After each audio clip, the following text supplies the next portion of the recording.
Hello friends, good morning. Kalyani सेनापतिर Odia blog रे आपण माननकु स्वागत। तो फ्रेंड्स, समस्ते भले रुहतु और खुशी रुहतु एति प्रभु पाखे प्रार्थना। और चलतु आज ब्लॉगिंग स्टार्ट करवा। आज पूरा वर्षा पाग होमती तो टाइम एसी है देखो 10:30। प्रिंस सकाल स्कूल जाइए और आसवा टाइम भी हो गला। चलतु मुझे देखी आपन को बाहरटा पूरा केम देख देखो के पूरा वर्षाड़िया पाग कर आकाश रे पूरा खाली मेघ खंड। एपटे देखु आम मिट्टू कौन करुच्ची।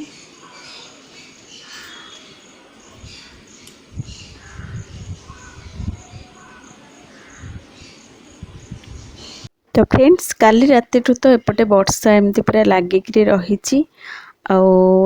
देखु पूरा चारिआडे पूरा मेघ ढांकिक रखी। आमती सकाल ठारू तो पूरा गोटे गोटे असरा वर्षा चली। तो एबे टिके ही छाड़ी तो से देखु टिके फांका फांका लगुच। तो प्रिंस बर्तमान स्कूल पलि और गाधे भी सारे। आउपटे मुझे मैगी खावाई तो बसिक खाऊँ। तो खाइए पाखर कहीं उठी जा खाई पूजा। तो एबे चलतु करवा रोसई। आज रोसई रे कौन बनईबी से भावुची, कारण राति पाहिक तो सब गृहिणी मानकर चिंता थाए कौन हम रोसई। तो मो बाड़ी रू नहीं आसी खड़ा। देखो के बढ़िया बढ़िया से खड़ा गछ आमर। तो आज खड़ा राई करी बोली भावुची। ता सहित कखारू आ पोई और ये बैगण तो सब देकर आज बनईबी भाभी। चलतु तो ये सब जिनस आनी आगे काटिक सब परिवा थोई सारे रोसई में प्रिपेयर कर सारे तापर आपण मान सहित कथा होची। तो ये देखु मोर ये माने खड़ा राई करी राई भी ये हो गलानी। आउपटे मु सब वेजिटेबल जहाँ भी थिला कलरा आलू बैगण भेंडी आउ झुडुंग छुई सब काटी देछि। को चिप्स बनईबी। चिप्स बनैला परे बस हमर रोसई कंप्लीट हो जिवो। तो फ्रेंड्स, चिप्स बनैबा पूर्वर तो प्रिंस एठी पांपड़ खाइबा को जेहेतु पसंद करे तो तापाई किछि पांपड़ एठी छाणी नेछि। आ तापरे मोर एठी देखंतु चिप्स भी सब छाणी नेछि। बस एबे मोर रोसई पूरा कंप्लीट। तो फ्रेंड्स, जारा और मिट्टू पाई तो खाइबा मो आगरू दे देइथिली तांको। तो एबे बाहर चलची पूरा जोरदारिया वर्षा। वर्षा संग को गर्मा गर्म चिप्स आउ खाइबार किछि मजा अलगा। तो आज मोर लंच थाली तो यही सबू। तो बर्तमान प्रिंस रे चली पाठ पढ़ा। कौन पाठ पढ़ुचे हम टिके जानिए कौन लिखा होची। देखो मु ए गोटे इथे सो दियास हब सकाल ये ख गैस हम कमार ये अच्छी दर गैस ये हम दरबार ये अच्छी सेगुड़ा तो जोगुड़ा दिया है। अच्छा मु पचारू गोटे एक नंबर यहाँ जो सजाड़ी जो खाली खरा पूरण कर आईटा 2 नंबर हूँ खाली सजाड़ी लिख। आ सजाड़ी लिख जे मु तुमको गोटे कथा कहूँ। मो गोटे क्वेश्चन कर क्वेश्चन आंसर देल है।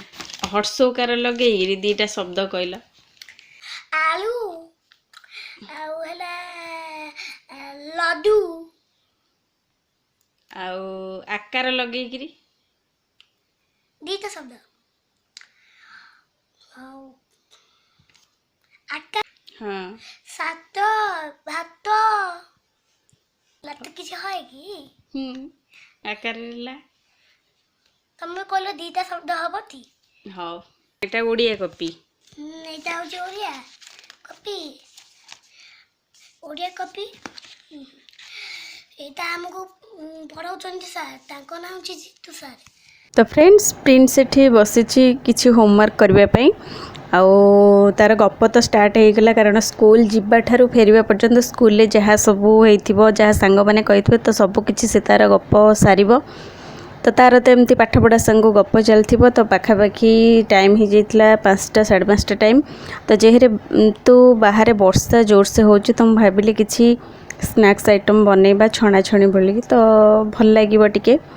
तो से आपण मैंने देखिपे मुझे पकुड़ीर प्रिपरेसन रे सब थोची आउटे बैगण को भी काटिकी रखी बैगण छाणवाई ता सहित मुझे बैटर भी पूरा रेडी कर सारे आदा कंचा लंकार तो छेचा प्रस्तुत करुँची।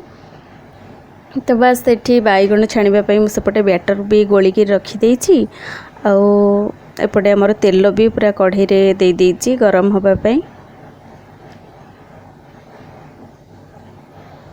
तो चा सांगे संध्यारे पकुड़ीर मजा किसी अलग वर्षा पागे तो पकुड़ी चा पूरा स्पेशल। तो एपटे मोर तेल गरम हो गलानी मुझे गोटे गोटे पकुड़ी छाणी नेबी।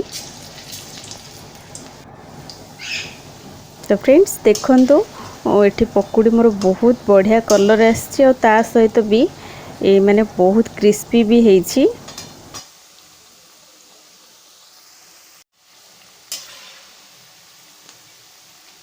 तो फ्रेंड्स ये देखंतु हमर गरमा गरमा पकुड़ी पूरा भल से हो गलानी। बस एबे मु ताको काढ़ी नेबी। तो मुझे सेम प्रोसेस रे तो आउ जी मोर पकुड़ी पाई रही बैटर तो ताको सबू देकरी छाणी नेबी। ऑलरेडी मोर भी चा बना सरीगलानी। बस तो पकुड़ीर छणा सरला परे मु बैगण भी छाणी नेबी। तो फ्रेंड्स पकुड़ी छाणुची बोली फ्रेंड्स रो माने पकुड़ी एते पसंद तो छणा न होनु से 2 थर 3 थर किचन को आसिकी देखिकी गलानी जे केतबेले पकुड़ी बनिबो। कारण घरे जेकोसी छणाछणी आइटम हुए छोट पिला थिले तो से निहाती टिके व्यस्त हुए शीघ्र खाइबापी। तो प्रिंस भी सही भली। तो फ्रेंड्स मुझे बैगण को टिके एपट सेपट करी कारण 2 पट टिके सिझा दरकार भल से। तो फ्रेंड्स मोर ये गरमा गरम पकुड़ी रेडी। तो फ्रेंड्स आज ब्लॉग टी को ये एंड करुच्ची पुणी देखा गोटे नेक्स्ट ब्लॉग रे। बाय।